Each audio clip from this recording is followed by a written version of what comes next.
السلام علیکم مینوال امید لرم چې تاسو به ټول روغ جوړ بوئ.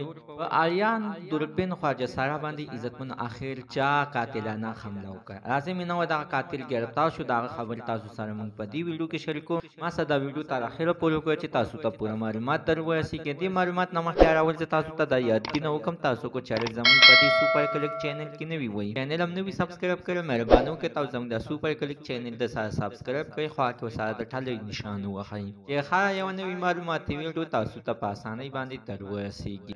د خیبر پښتونخوا مشهوره خواجه سارا چې په فلمونو په ډرامو کې هم ډېر کار کړی چې نوم یې آریان دوربین دی، عزتمن تېره ورځ په پېښور په چاندي چوک کې پې قاتلانه حمله شوې وه، خو الله تعالی بچ کړي دي، زندګي وله ورکړې ده. خو عزتمن په هسپتال کې ډېر په بد حالات باندې پراته دي. عزتمنو بل سټ ته ویل کېږي چې هغه قاتل ګرفتار هم شولو چې مینوال د قاتل وي د خدای دغه وینا ده چې دوی ته ما د مینې ویلو، دوی باندې ما په هر یو واده کې پیسې شیندلې دي او دوی د ما د مینې نه کولو نه انکار وکړو. زما اصل ټارګټ وي آریان دوربین، خو دا درې کسان پکې بې ګناه لګېدلي دي.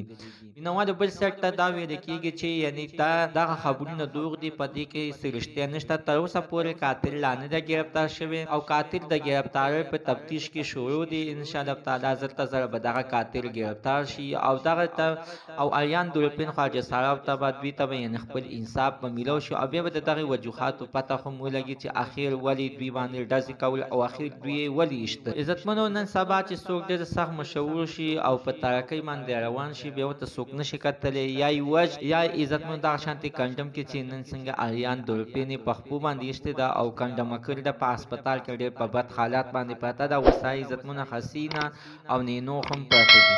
زموږ د عزتمن تن نن ورځې معلومات د دې پورې د نوي معلومات دپاره د سهار زموږ د سوپر کلیک چینل د سره سبسکرایب کړئ، خوا کې ورسره د ټلۍ نشان ووهئ چې هر یوه نوي معلوماتي ویډیو تاسو ته په اسانۍ باندې در ورسیږي.